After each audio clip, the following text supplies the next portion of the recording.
Hello, good afternoon, good afternoon. Um,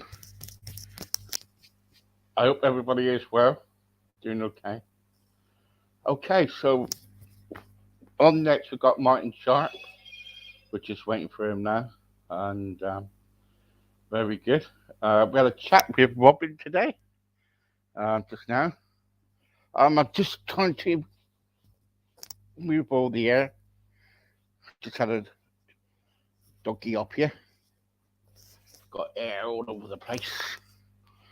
He's got, I think he's molting, or whatever it's called. Anyway, hope everybody's all right.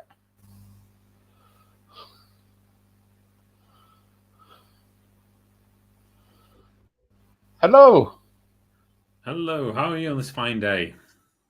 I'm okay. How are you? I was good, actually, really good. I was just having a bit of a technical issue there. For some reason, it had lost my webcam. Oh no, gosh. Do not worry about it. I've been having technical issues for the last few weeks, so I know what it's like. So don't worry about it. And then at the moment I'm just covered in air and everything, so dog air. So anyway, um, tell everybody about yourself, Martin, before we start.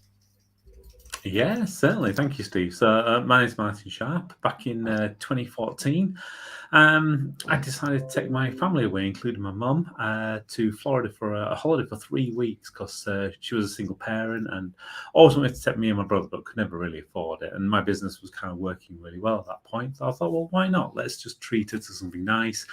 But while we're on that holiday, a few kind of events happened. One of them, I took my two young children, my a 6-year-old daughter and my 9-year-old son, on the incredible Hulk ride at the Universal Studios, which is a great thing. It's a big roller coaster. And as we got on to the point where we're going to sit down, the chap comes up to me, puts his hand on my shoulder, says, "I'm sorry, sir, but you won't fit on this seat, but don't worry, we've got a special card just for people like you." So we stood at the side waiting for this special car to come down. Everyone's kind of watching other things. And as it arrives, we get inside. I sit in the special seat, trying to get the restraint open, and it just wouldn't fit. I couldn't actually sit in the seat of this roller coaster.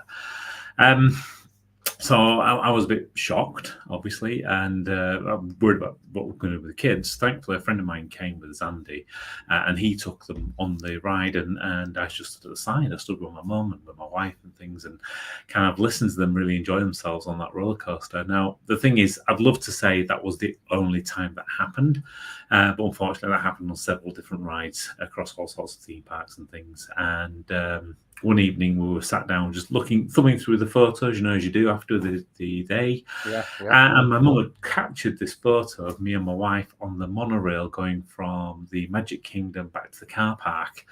And without a lie, I had boobs bigger than my wife's boobs. And I was just kind of thinking, what's going on? And I made a commitment. I said to Sarah, I'm going to change. I need to get this under control. And when we got back home, I did. So we kind of, that was it.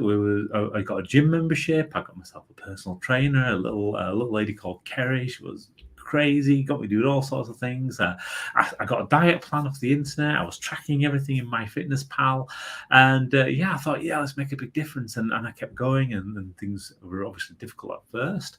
And after a while, I was finding actually I wasn't really getting the results I was expecting. So I tried other things. When I was in London, when I was away with work, I would join in a friend's kickboxing gym. And when I was back home, we tried all sorts of different diets. Sarah went on Weight Watchers, so I joined Weight Watchers with her. We tried things like keto, we tried self-each time. Over the space of about 5 years, we tried all sorts of things, but nothing really worked because what I was finding is actually I couldn't guarantee to be in the same city, county, or country half the time because I'd be just traveling all over with work, which would mean that I wasn't necessarily always sticking to the plan. So for example, I might not be exercising where I'm going, or actually because I'm building consensus, that involves actually taking people out for dinner and things. So there's lots of lavish dinners with amazing food, fabulous desserts, and I won't even go into the quantity of drink. I'm pretty sure I would have sterilized something or other at some point. But it was kind of just seen as the norm. You just kind of do these things. And my results showed really. I mean, after 5 years, I'd only dropped about 10 kilograms, and I was feeling quite saddened and disheartened by it. But Sarah kind of said to me, she says, don't worry, because you're loved by your family. You have a great job. You're very well respected, and your work's coming through okay. So maybe maybe this is just who you are now. Maybe it's just time you can recognise that. And I was kind of thinking, okay, it's probably a bitter pill to swallow, but maybe she's right. Maybe this is who I am. Maybe this is actually, and it's not a bad thing. I was happy, I was successful, and so maybe it's just a case of I just enjoy what time I did have then. And the reason for that is I kind of felt it was a bit like looking down the barrel of a gun, because I'm not from the best breeding stock. If I was a horse, I'm pretty sure I'd been shot by now. My father's got fibromyalgia and cancer and diabetes and things. And my brother, my younger brother, is 2 years younger than me, and he's gone the same kind of way as well. And I was kind of thinking, it can't be that long before my bout is due to arrive. So yeah, I was just kind of settled into that and thinking, okay, this is me. And when I was down in Felbridge, the Crown Plaza near Gatwick, I was attending an event there. And a chap came up to us, a guy called Pete, and when you meet somebody who's you think actually that guy is incredibly well chiseled. He must look after himself, and he looked impeccable. He had really nice crisp suit and things on. So he said, "Do you mind if I sit down and coffee with you?" I'm certainly quite happy. And I turned the conversation around so about health and fitness, and just asked him the question. You're a busy businessman. You're very successful. So what's your secret? How do you manage to keep on top of things? And he said, "Well, I've never always been like this." He says, "I was actually quite a large chap in the history of time, and when you meet somebody who goes to the gym, you're thinking, yeah, right, you put like half a kilo, it's a catastrophe. I'm here carrying probably about 60 kilos more than I should be doing." But he got his phone out, and he's showing us the photos of what he was like a couple of years previously, and he was quite a large chap. And I thought, oh wow, this is quite amazing. And he says, "What's your secret?" And he was saying, "Well, actually, I started working with an online coach, so as opposed to trying to get to the gym, because the thing with the going to the gym or going to the traditional methods is everything has to be done in a certain time, in a certain place, in a certain way. And if you're a busy businessman or a busy professional and you're just all over the place all the time, you can't always guarantee you're going to be there." But yet he'd found that actually working with somebody online meant he didn't need to stick to their schedule. He could fit things around his own schedule. That was like great, fabulous. And he goes, "Well, you won't believe this, but actually I've brought him to this event with me."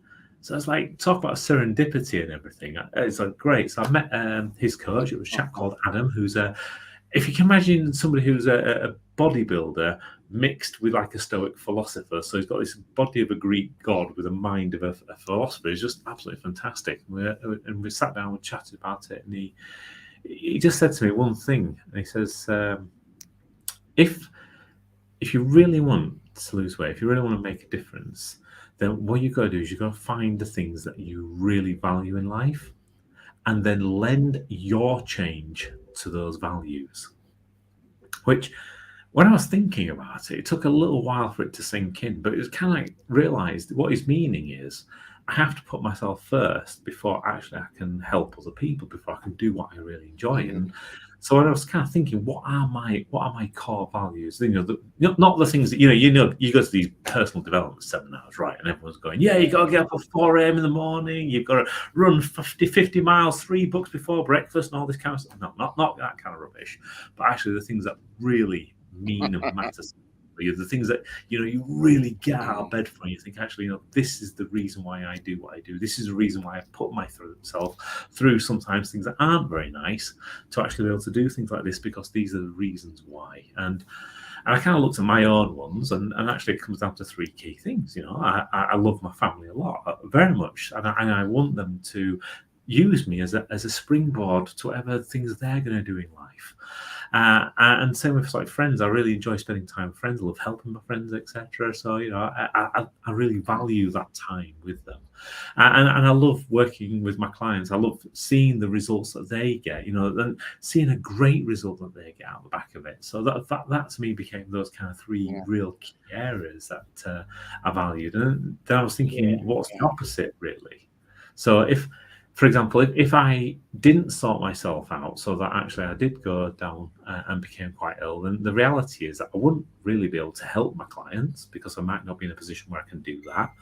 I might not be able to help my friends anymore or spend time with them things because I might be too busy with various different medical things going on. And in fact, the biggest impact for me would be what would happen with my family. So rather than me supporting and being a platform that they can build from, actually they may end up having to just basically supporting me and taking care of me, and I might actually become a hindrance to them being better in life. And that to me, those are the kind of three foundational pieces that every time I'm thinking about, what am I going to be doing, or should I have that extra piece of whatever, or should I not bother going to the gym, or all those kind of things. That we're all human, right? So those Yeah. thoughts still come through my mind, but every time they do When come you through, were, when you were, when you kind of like, yeah, when you were kind of like bigger, then did you find that that was hindrance about because you were big and there's things that you couldn't do, right? You couldn't go on, or embarrassed to go into a restaurant, and you can't fit on the chair, say, I've been. Don't worry. I've been there. And it's really embarrassing, isn't it? You're trying to find a chair and you can't. You know, um, and you get to a point of thinking, oh no, gotta have enough, and that really then makes it to say, right, okay, I need to sort my problem out with my weight problem.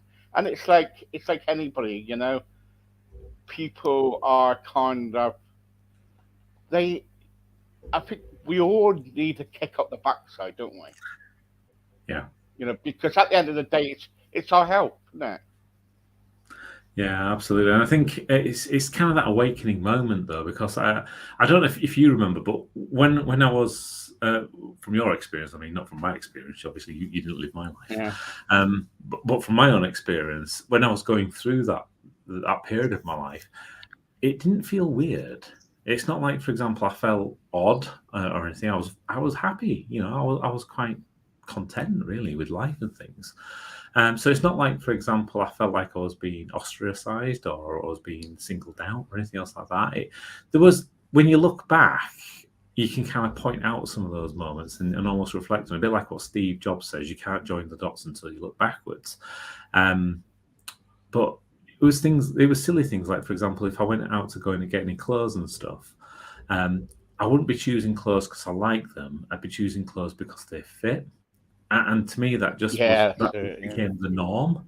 Or like you say, things like you would be choosing to go places because you'd be able to fit in there. You'd be able to either sit in the seat, you'd be able to get through the doors, whatever the things are going to be causing or could have yeah, caused an embarrassment for you. You no longer go to those places. Like, for yeah, example, I don't think, from my memory, we actually went to a theatre for about, I don't know, 5 or 6 years, just simply because you can't fit in those little tiny aisles. so Um, true. yeah, and I'll it's tell you those about. little. Yeah, yeah. I'll tell you. Sorry. I'll tell you about the future chairs. I've got a story to tell you about that. I went to Blackpool on holiday, and I was going around on my mobility scooter, and I went up to. I think my wife wanted to watch the Jersey Boys. No, it wasn't Jersey. Yeah, Jersey Boys. And so anyway, we went in, booked a ticket, and I said, "Do you have any kind of big chairs, seats?" "Oh no, no, we don't do that here. We don't do that here." And then it got me going. Then I was saying, "Well, you should for bigger people or things like that." And one of them said, "Well, we don't cater for that, and also it's your fault that you're big, right? It's your fault if you're big." So I thought, well, I want to come in and watch the show, right? I won't be able to fit in that chair. So what can I do? They say, well, if you go right down the front, if you go right down the front, and where your chair is, just park in front of that chair, that's your spot, right? I thought, good idea. Then next minute, about 3 or 4 people come down in the scooters, and I didn't know I'm from Adam, and they said to me, you know what? I've just been stigmatized out. Do you remember that time when we queued up? Sorry, I was talking to my wife, and they they were coming down and they said, "Do you know what? I've been just stigmatized because of my weight about the chairs and stuff. Isn't it bad?" And I said, "Well, you're not the first one." And it was like five of us in a row, right? With Mm. our and we was watching the show and everything, and it, it's embarrassing though, isn't it, when you can't fit in a chair, a seat, or anything else like that. It's like on the plane now. I was told, Mm. I was going to go and see a friend of mine. If you book two seats now, right, it's gonna cost more money to book two seats, and it's so expensive. Mm. And I'm thinking, oh gosh, No, I know exactly what you mean, and yeah, and that's straight away. Just you don't realize it changes your behaviour because you can't kind of start mm, to think that becomes quite normal. mm, So you kind of then start to adapt everything you're doing towards that, as opposed to being when you've kind of. I mean, certainly from me now, I'm looking back at what happened then versus what happened now. I can see the differences, and it's quite stark in some respects. And it's even down to, for example, the way people will talk to you or address you or things like that. It's almost like when I was larger. I mean, I've not changed my mental state or capability. I'm still able to do all the business transformational stuff I've been doing for decades. But when I was at the larger side, it was almost like, oh yeah, they're there. You can get on with that kind of thing, and we'll go do all this stuff over here. Whereas these days, it's a lot more inclusive, and it's little silly things like that that can make a difference. yeah. But also sometimes it can be a kind of like artful too. Where Mm. when people are being stigmatized. We've talked about this loads of times. But the trouble is, then people say, "Well, yeah, well, it's your fault if you don't eat, if you go on a diet and things like that." But for some people who eat as well, they probably might have got an eating disorder or some other problem. It's not just because they want to sit down and eat KFC all week. You know what I mean? When it when my relationship ended, it was not just food; it was alcohol too. So it was an alcohol, put do put weight on, Yeah, no doubt about it. You know, yeah, definitely beyond a what measure of was doubt. your I mean, what was your, what was your triggers then? What put your weight on? crumbs. I think there was lots. I mean, definitely a case of timing is kind of one of the big things. So because I was Yeah, doing so much yeah, all the time, it was literally a case of just grabbing food when I could, which most of the time would not necessarily be something that's fairly healthy. And the other side is it's then the opposite. You're not moving quite as much. I mean, don't get me wrong. I mean, even during that 5 year period, I was still doing about 10,000 steps a day, but shuffling between offices is not exercise. And that's the other kind of thing behind it. So you might be thinking you're doing things that kind of help, but actually a lot of time it's going to make not that bigger impact. At the same time, something's better than nothing. But it's still trying to find those things that would make that kind of big difference as you starting to progress. So for me, I think it was definitely trigger points would be too much work, grabbing things when I could as opposed to being when I should. Um, Potentially just stress, I think, is another big one as well, because stress in itself actually causes you to put on weight. So, for example, you could have the best meal plan in the world, the best exercise plan in the world, stick to both of them, but actually, if you're still stressed, your body's still going to go through that point where it's going to try and store as much as it can. It's going to be breaking down your muscles as opposed to building them up and things. So, things like that cause a big impact. And then, yeah, I think I'm a stress eater as well. So, to be frank, when I was getting stressed, not only was I having that things happen to my body, but then I'd be eating more anyway to have the comfort food kind of factor for it. mm, yeah. Also, what I want to ask you is that when clients come, how can clients contact you? Do you have email? Do you, how do they contact you? Easiest way, yeah, just say hello. So say hello at martinsharp.com. That's the easiest way for an email one. Or if you're on Facebook or anything, just find me on Facebook. We're at Sharp Fit for Life. So you're welcome to just join the Facebook page, drop us a note from there, no problem at all. And also, have you got any plans on at the moment where people can join? Yeah, so I'm always looking to people that I can help. I can't help everybody. That's one of the things that I'm looking at how I can address that in the future. But for those people that I can help, yeah, definitely, we'll do what we can. Brilliant, really good. Thank you so much. Because sometimes it can be difficult for people when they first starting out. You know what I mean? It's Yeah, sometimes they're afraid to approach people, aren't they? And yeah, it's really tough. definitely. And I think that's one thing I've found when Well, I've been getting feedback from people is because I've been there, done that, and I still don't look impeccable. I'm not like, for example, a bodybuilder with a body of a god or anything. So from what I've heard, people are saying actually that's great because it actually shows I'm quite approachable and things. For example, I still work, I still have a family and things. I'm still incredibly busy. So all those kind of challenges that a lot of people have, they can relate to. And because they can relate to it and yeah, see that actually somebody else can get over it, it gives them the confidence that it's something that they can work through as well. brilliant. Martin, thank you very much for chatting with me today. I You're always welcome. enjoy the time with you, and thank you so much. Thank you. You're welcome, Steve. It's always good to have a good natter. Thank you so much. Thank you.